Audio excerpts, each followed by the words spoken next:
Hello and welcome to Voices of the Goddess, where we empower, inspire, and uplift women to be the goddesses they are meant to be. We are so excited to have you join us this week, and we are celebrating a major milestone for us with our podcast, and we are over 60 episodes now, and we are celebrating because that is 60 women that have come and shared their voice with our audience.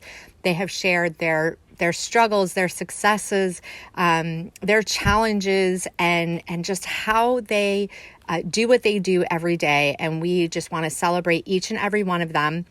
So today we're going to throw back to one of our earlier podcasts. Shortly after we hit 25 episodes, we had our guest, Mary Lomando. She's an Egyptologist.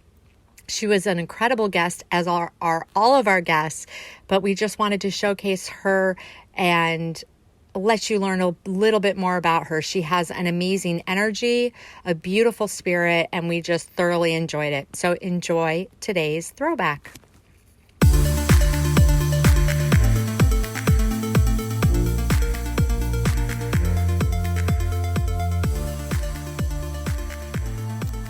Welcome to the Voices of the Goddess podcast. We believe that there is a goddess inside each and every one of us. When we use our voice to share that goddess, we support and uplift each other. Join us each week as we interview women to receive the message of their goddess within.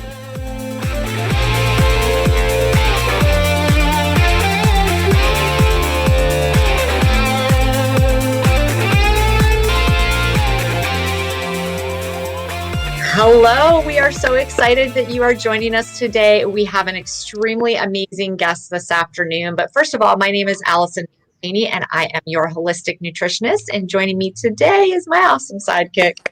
Hi, I'm Julietta, the magical PT. And we want to welcome you all to the Voices of the Goddess podcast, where we interview other goddesses to share their tips on how they are who they are and do what they do. And hopefully these tips will help you be the goddess that you are meant to be. So yes, I am super excited to have my friend Mary Lomando on today. So welcome to our show, and please tell our guest who you are and what you do. Well, thank you so much, Julietta and Allyson. And Julietta and I, when I was thinking about it earlier, we've known each other probably over 15 years. So I'm explaining myself to you, who you know me really well, and Allyson and to anyone who's listening. I'm an astrologer. I've been an astrologer for maybe 30 years, and that's originally how I met Julietta.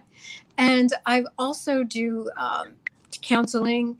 I do past regression, past life regressions, hypnosis regressions. And of all things, I'm an Egyptologist. And people say, well, what is that, Mary? What's an Egyptologist? And it's actually someone who studied ancient Egypt, particularly the religion, the archaeological aspects, the history. And now I take people, probably for the past 20 years or so, to spiritual journeys to Egypt and also Peru. My husband is from Peru, so we do those trips together. Basically, I am very much at home with, I would say, probably any kind of spiritual development or working with midwifing in terms of the idea of where we want to go with our process. Some people were starting from the beginning, and with others we're starting midway. Other people are pretty well versed in metaphysical and spiritual topics and or their life path, and so they just want a little bit of coaching. So it's kind of like spiritual coaching with astrology, tarot, lots of things thrown into the mix here. Super cool stuff. All right. So without further ado, we get to dive into our questions. And the first question is, Mary, what is your superpower? Or if you could choose one, what would it be? Well, I would say basically my superpower is my intuition. It's something that I pretty much always knew that I had. I wasn't sure exactly how it was going to pan out. You know, when you're a kid, you kind of just know things, but you're never sure why you know them. And sometimes you're told to keep quiet and really not tell people what you know. But actually, as I got older and got much more interested in psychology and astrology especially, I realized that that was a true gift. And that's something that I'm extremely grateful for. And my life has been blessed because of that intuition.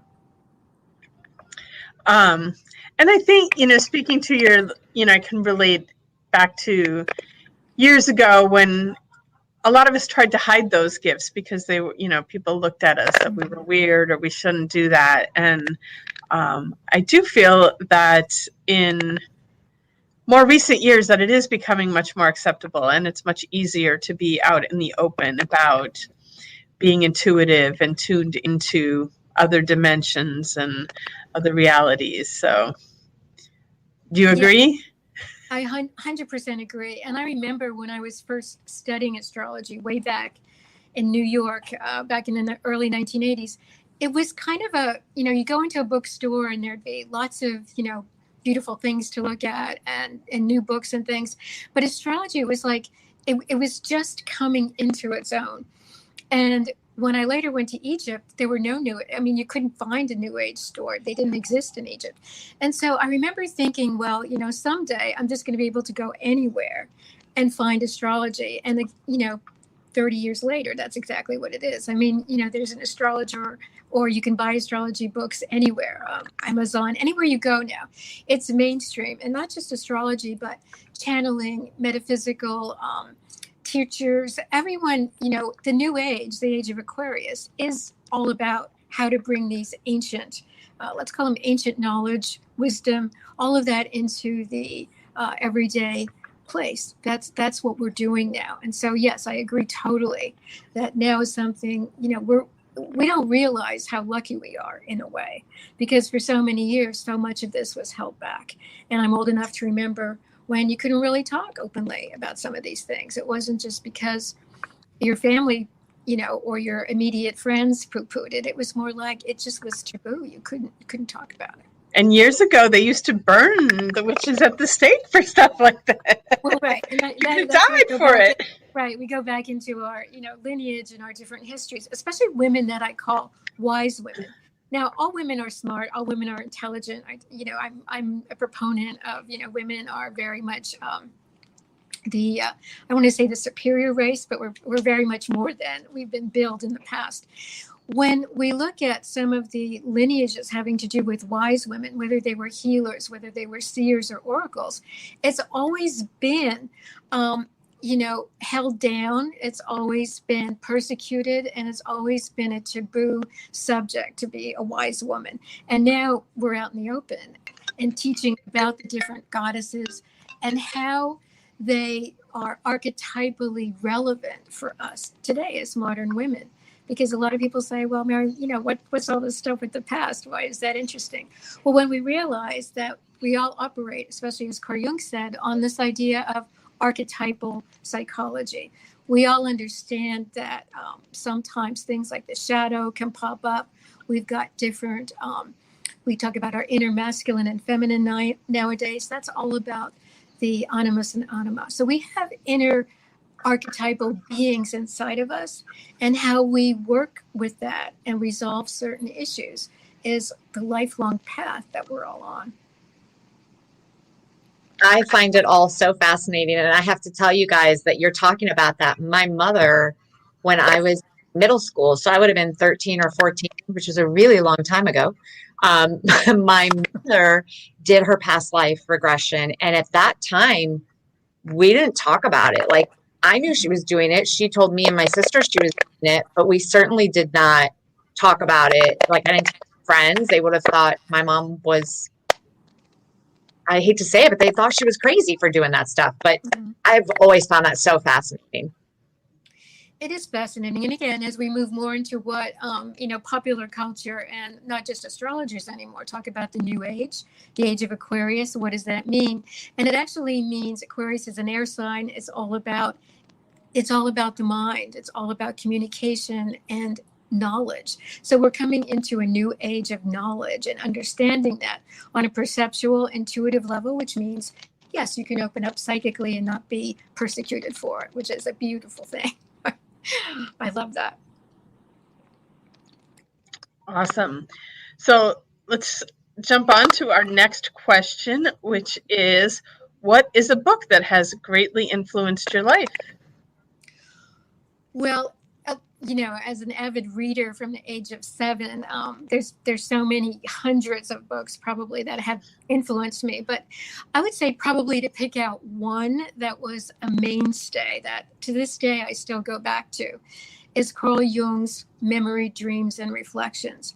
Because when I was first studying psychology, it was kind of dry, back then. And, it was just all about, biological stuff in the body and and it was not holistic the way it is nowadays. And someone suggested that I read Carl Jung, and in Memories, Dreams, and Reflections, it just wowed me, because here was a man who was very, very respected as an analyst, started his own school of analytical Jungian astrology, but he was also a traveler. He was a world traveler, and this man loved adventure, and he had a great sense of humor. And I thought, yeah, that's the kind of psychologist and therapist I want to be. And so he became kind of, a mentor for me. He wasn't alive anymore, of course, but I felt very guided by Carl Jung earlier on. And then there is another book by a Jungian analyst, a woman named Jean Shinoda Bolen. And she wrote a book, believe it was in the 80s, about the goddesses in every woman. Now, since then, she's written The Goddesses in Every Man, and she's written many books.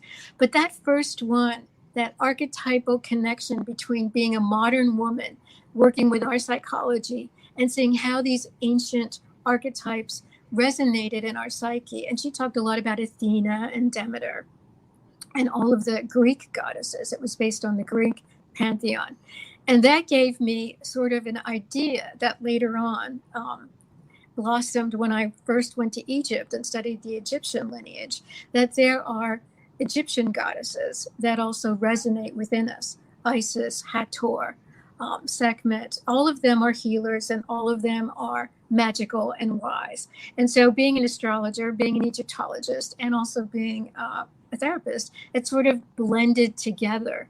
And so basically what I teach now in my older crone years, if you will, is the synthesis of how these things blend within us, the archetypes, the psychology, especially Jungian psychology and astrology, and definitely working with this idea of past life regressions and going into a hypnosis if we feel particularly stuck about certain themes in our life that we can't really seem to crack no matter what goes on. So that was 2 books, but like I said, there are thousands behind them. We'll allow 2, and I know my mind is just going like, whoa, wow, yes, oh my gosh. no, and I knew we could count on Mary to bring in like a completely new and different perspective than I think,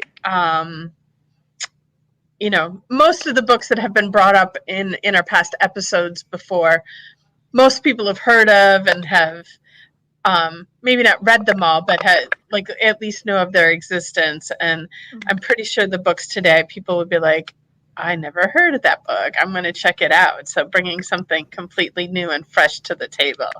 So we appreciate that, Mary. Well, you're so welcome. And of course, because this is Mary, the teacher of books, if anyone wants a book list of a few interesting titles that cover this, it's kind of like this segue between astrology, psychology, and the ancient lineages, please contact me. I mean, I love giving out book lists. Actually, we can probably get that, and then we'll share it in the we put everything in the comments and in the show notes and stuff like that. So yeah, we can definitely share that information for everyone. Sure. So next question, super important. What is your favorite self-care practice? When I wake up every morning, I do 2 things. One is I'm lucky. I live in South Florida. So as Julietta knows, I can open my sliding glass doors and look at the trees and the pond in my backyard. And I meditate. I just pull up a chair into the backyard and I sit there and I meditate probably for about 10, 15 minutes. And then that gives me the strength to move into the rest of the day, which usually is really busy, either on phone, telephone, video conferencing, computer. The rest of the day is pretty much like a technological mirage, if you will. But that beginning meditation is excellent. And I know some people, if you can't meditate, perhaps you want to go for a walk, or you just want to open the window and get some fresh air. But for me, I couldn't start the day unless I had that 5-minute meditation. And I used to have a lot more time in the morning. So I would pull cards as well. I'd pull like an angel card or a tarot card or a goddess card, something to give me a message for the day. And then that would just set me off. Believe it or not, during the whole year of COVID, I ended up having less time than I ever did before. But I would say meditation practice first thing in the morning is my go-to. And because I've been to Mary's, I know this tree that she's talking about. And like, all trees are magical, but she has like an extra special magical tree in her backyard. And it kind of makes me think of, for those, some of you know, also I'm a huge Avatar and Blue People fan, but the tree in her backyard kind of reminds me of the tree from the Avatar movie. I mean, it doesn't glow in the same way it did in the movie, but it has that kind of energetic feel to it. Yes, thank you, Juliet. It does. And last night and the night before with the full moon, it's really funny when the moon is right over that tree in the pond. There is a magical glow, and I call it the wishing tree. And so a lot of times I'll just go out there and just touch the bark and put an intention there, and it really is magical.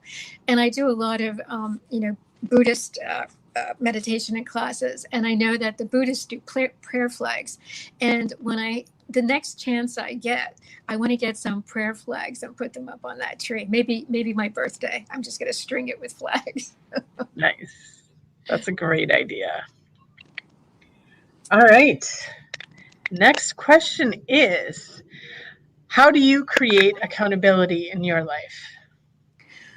Well, that's an interesting question, because I think about it every day, and every time I work with a client, I have to check in with myself, and I have to be really sure on the accountability level that I'm working. I do a little meditation before I talk to the person and ask for their highest guides to work with my guides, so that we can bring forth the information and or the process that is best to facilitate them at this point in time.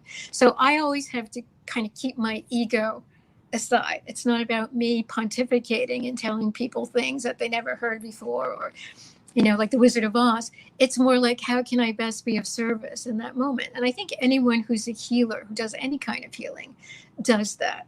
It's an automatic process. I don't kind of check in with myself and say, gee, am I being like authentic and my total integrity right now? I just call on my guides and ask them to just work through me, and that's pretty much how I do it. Accountability comes from the highest levels down, in my world anyway. I was going to say, and I knew that we could count on Mary from taking this question to a whole different level, because accountability can mean a lot of different things to a lot of people. And I think in our past episodes, it's been looking at accountability more from like, how do I make sure I get done all of the things that I need to get done? But yeah, there is, being accountable to our higher selves, being accountable to what's best for our clients. And, those of us in those kinds of industries, every time a client comes in, like, it is about putting the ego aside and putting that person that you're serving as the priority for the moment and what's going to be of most service to them. Exactly. And now, like, saying that out loud, just thinking like, pretty much for every profession out there, like, you can look at it like, how do I serve and how do I put the greater good as the priority out there? And how do I take my ego out of the way instead of looking at, what do I feel like doing? What do I want doing? How do I get the most out of this? How can I serve in what I'm doing? And how can I create the highest good of the world out there? Well, exactly. And most of us, don't think that we don't think that we're on a path of service. But, it's like when you do yoga. Sometimes you just do yoga because, you want to lose weight, or you want to breathe better, or you just want to feel more flexible, which is great. But when you really think about doing something like yoga, you're bringing in a whole lineage behind you. And whoever instituted the practice of yoga way back in ancient times, that there's an energy that comes through with that. So you can use yoga in many different ways. Now, quite honestly, I didn't even think of accountability in any other way except how I answered the question. But this idea of, if you do everything, even if you go to a job that you don't like every day, just because you need to do it, if you kind of think of it like, this is my yoga practice, this is my service, and no matter what I do today, I'm just going to do it in complete compliance with the universe. It's like, if I'm nice to people, then that's a plus. If I'm kind of nasty, well, that's a minus. And guess what? The universe keeps track. So I would say to be accountable to yourself is basically, like the Dalai Lama said, just be a nice person. You can't go wrong.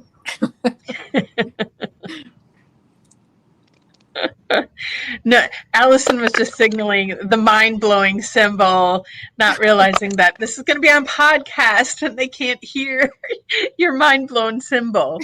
But yeah, this is definitely, taking accountability to a whole new level here today. Well, I'm glad. I'm glad that there's something new that I can bring to the table. You never know, right? I knew you were a little nervous coming on here, but and I say this to anyone who's going to be our guest, what needs to come through is going to come through in the show. And, it's just about us three ladies getting together and talking and sharing our gifts, because every single person out there has gifts to share. And you might not always realize that you do, but it's inside there, and just talking and asking questions, things come out, important information comes out. And so I knew you would have some great things for us today, Mary. And I do really love this, a different way of looking at accountability. So. Well, me too, because I don't think I've ever been asked that question before. So, well, and this question actually came from, we interviewed our potential listeners before we created the show, and that was the one question that came up over and over again, was people were looking for support in ways to create accountability in their life. And I think in this busy world, it's how do I stay committed to my goals? How do I get things done? Mm-hmm. And so a lot of it has been about, keeping a calendar, writing everything down, getting an accountability partner. But, bottom line, when it comes down to it, if we are connected to our highest good and the highest good of of everyone else,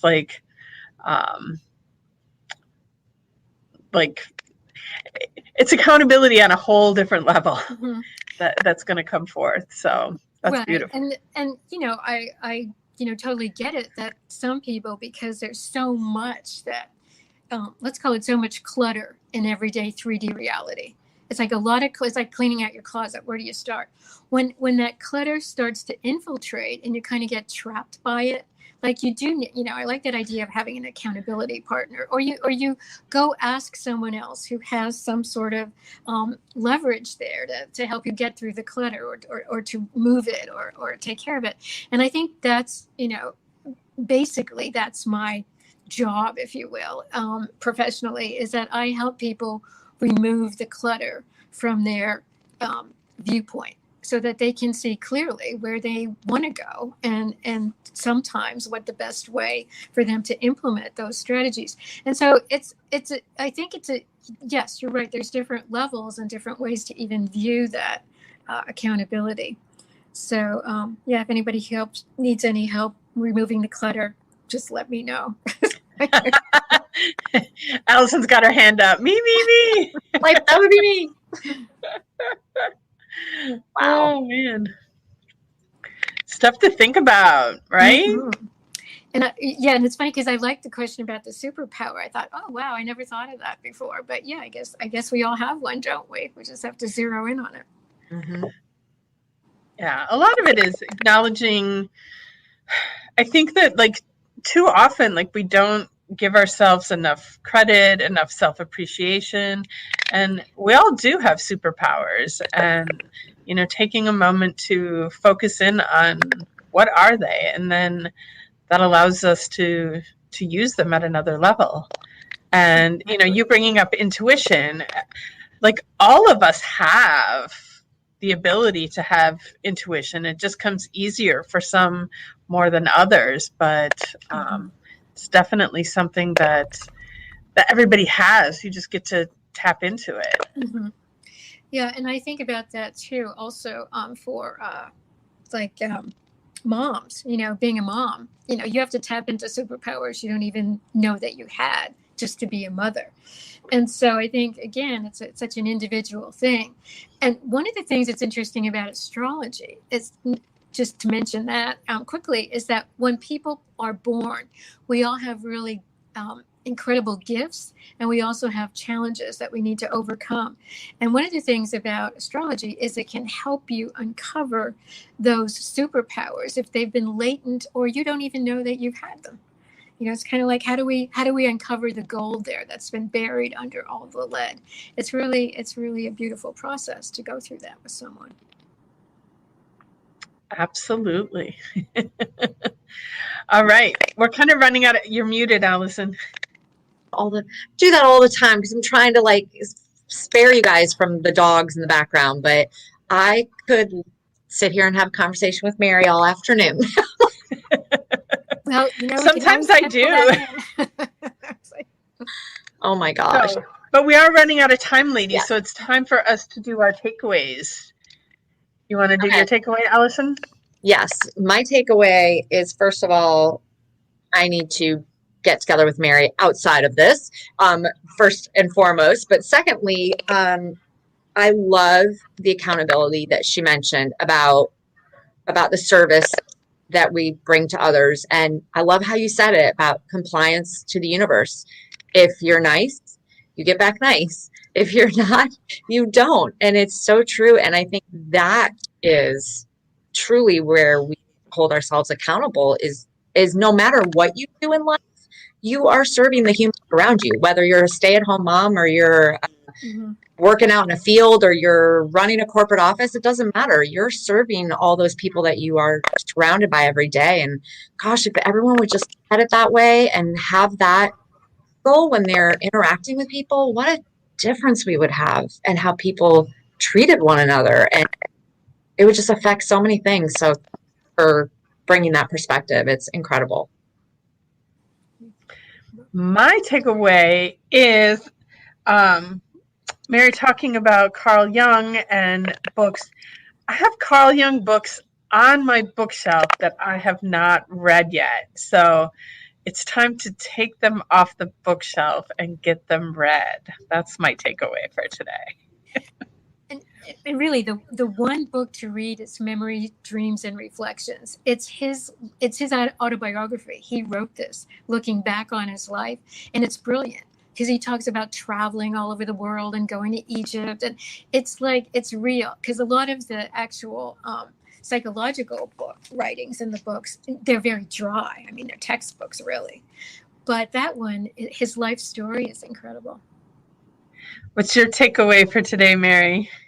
Well, my takeaway is being able to be here with you two wonderful, brilliant women and really feeling that this is so natural I feel like we're all sitting in my living room here and, just chatting away and, or sitting out under the tree, just chatting away. And that's what I love. I mean, Julietta knows I sure love to talk. So this idea of it being a community really appeals to me. So I love that. Thank you. That's my takeaway. I'm happy. Yay.